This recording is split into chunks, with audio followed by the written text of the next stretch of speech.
Hello guys! Welcome back to my mini cooking vlog. Luto naman tayo ng simpleng sinigang na bangus. Ang paborito ng lahat. May iba't ibang diskarte ng pagluluto nito guys. Basta ang importante, mabusog kayo sa niluto nyo. Ganyan pala ang pag-slice ko ng bangus guys. Kasi kukuha ako ng konti dyan para gawing kilawin. Ayan, nakahanda na yung mga ricado. Isang pirasong bangus lang ang binili ko dyan. At maghapon na namin yun.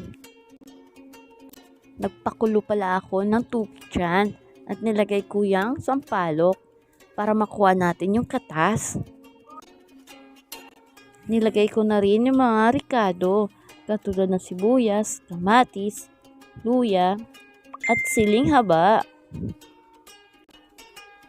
Ayan, lumambot na yung sampalok. Pitpitin natin at makuha yung katas.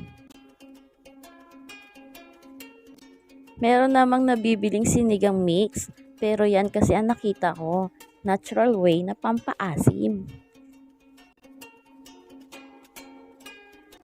Ayan, kumukulo na siya. Ilagay natin yung ating bangus.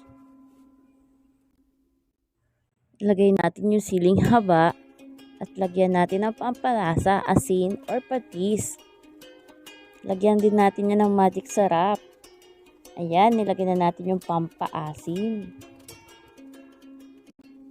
Ayan, kulong-kulo na po siya. Pwede na natin ilagay ang ating gulay. Yan ay butchoy. At nilagay ko na rin yung atsal kasi masisira na. Sayang naman. Ayan, pakuluan lang natin to at maya-maya luto na.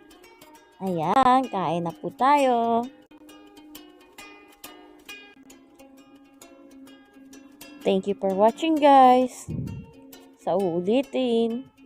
Tara, kain na tayo. May ginawa din pala akong kilawing bangus dyan guys. Yan, tignan nyo po. May halo po siyang ampalaya. Try nyo po din yan guys. Masustansya po. Pigaan nyo lang po yung ampalaya para hindi masyadong mabait.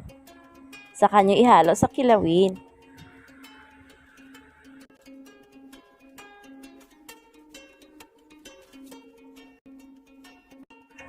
Thank you for watching. Bye!